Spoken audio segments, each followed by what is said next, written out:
Trustee Wood. Thank you, Mr. Chair. Well, Dr. Sebaaly, that was quite the report. You certainly should always feel free to speak your mind. I will say I've never quite heard a report like that. You've categorized or characterized disagreements over policy, disagreements over state and federal law, disagreements over following accreditation standards as set aside your anger and set your emotions aside, get over your anger. That's an interesting perception. So, since we're on the topic of board governance, I have some questions to ask you, because there seems to be some confusion on your part as how an item is placed on a board agenda and whether or not the board agenda and packet will be provided to the full board instead of waiting for an approval process by the board chair. Policy doesn't dictate this process, and so I want to know your understanding of the process. Well, Trustee Wood, I talked to Mary that week, and Mary forwarded me the summary and steps of what the board retreat in June, and that there was an agreement at that time amongst trustee members that there would be a creation of a list of agenda items and that the president and the board chair would do them together. That was the understanding of what you guys came to as an agreement from Mary at your board retreat in June. There was never an agreement that the board chair would be the deciding person on whether something would be on the agenda or it would be shared with the full board. That's inaccurate. Let me share the exact words that came from them that ran the meeting that specifically addressed that, because it was a topic of conversation. And she said that that these were areas that were that there was a consensus. It says included, there will be a running list of these topics, proposed agenda topics for consideration at future board meetings. There will be a running list of these topics until addressed. The chair and president will discuss appropriate timing for inclusion in future agendas. Board members should receive the board packet in sufficient time in advance to properly review the meeting. Communication with the president, any questions arising from the packet should be asked prior to the meeting, basically the no surprises rule. The president should work out a communication plan with each member to address questions and concerns prior to the meeting. And right on top of that, she says this is titled Section C, Communication and Information Sharing Protocols.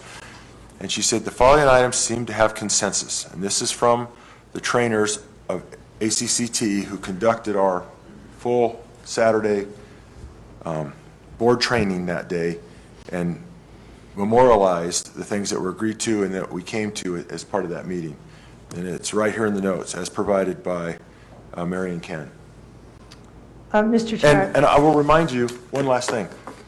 You and Ken shared the chairmanship for the first 7 years of my time on the board. And your policy as board chair, and I'll remind you of this, was that for a board member to put an item on the agenda had to be agreed to by 3 trustees. That was your requirement. 3 trustees agree, and the item would go on the agenda. I have not tried to have something nearly as strict as that. I've been open. We've put things on the agenda. I was basically isolated from agenda items for the first 8 years of my time on this board. So if that was arbitrary on your part, Chair Bendy. We all went with it. So that is not true. That is your narrative. But it was true. Chair Bendy. No, I will May be finish. addressed? Thank you. It is not true. What happened is we did have a handshake agreement that we would have 3 trustees decide if they wanted something on an agenda. Policy does not dictate that. So perhaps we should have went back and reviewed policy, and we did not, but policy doesn't dictate that. As far as an agreement with an ACCT trainer, we made a lot of agreements in that meeting. We also agreed to come out of the meeting and support the president, and that didn't occur. This agreement that you want to refer back to does not supersede policy. So what I need to know from Dr. Sebaaly, does he understand that you do not have final say over an agenda item, nor do we wait for you to sign off on it before the board can have the agenda? May I be addressed? Trustee McKenzie.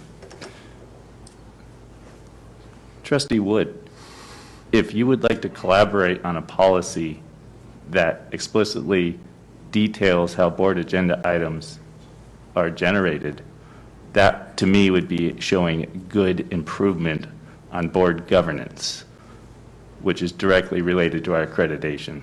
So while we all had handshake agreements that we were consensus on how agendas were going to be generated from the ACCT training, which we followed, if you want something different, I invite you to collaborate with me to propose something for this next board. Dr. Sebaaly. I also want to clarify that every agenda item that any trustee asked to be on the agenda this month is on the agenda. That is correct. Mr. Chair, Trustee Howard.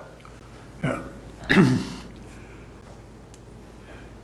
You know, I can't help but recall my time as a lawyer in dealing with rules, and every time somebody had a disagreement, they wanted to pass a new rule.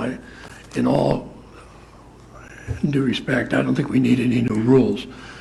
We need to know how to get along together, and we need to do that by having the president not hold up anything from any trustee with regard to an item on the agenda. I mean, he can get on the agenda and there's no motion and there's no second, and it goes away. But that doesn't, nobody should be prohibited from getting something put on the agenda. And the summary that you just read, Mr. Chairman, from the ACCT people indicated that the president was obligated to get with all of the trustees beforehand to make sure there weren't going to be problems. All we need to do is communicate. All we need to do is make sure that when a trustee has something they want on the agenda, we don't need a rule for this, that they get it on the agenda. And we handle it as a group out here in public the way I think it was intended to be. Nobody should be restricted from getting anything on the agenda. And as you recall, I never restricted anybody when I was chair from anybody ever putting anything on the agenda. I invited every trustee to have open access to putting things on the agenda. That's my belief then, that's my belief now. I would agree, sir, and I think Mr. Lyons has been recommending to us to have those communications and to pick up the phone and call each other as appropriate. I think he's been telling us that for a year, not write unnecessary emails. He'd rather us talk and work it out and communicate.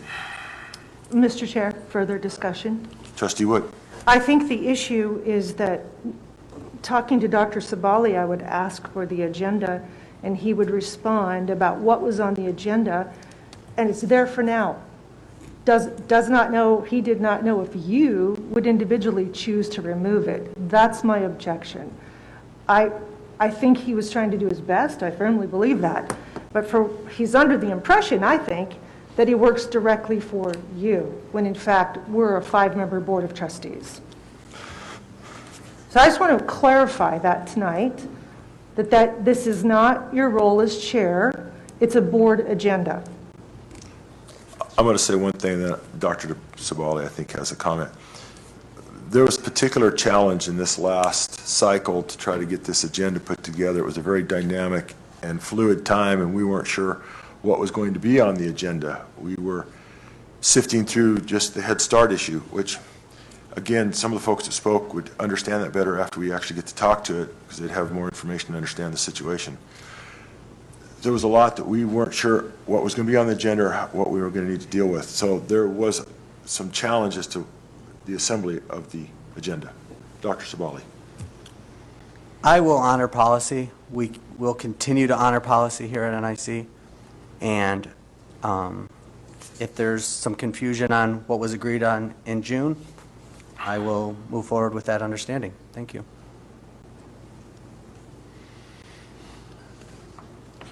Any other comments or questions for Dr. Sebaaly?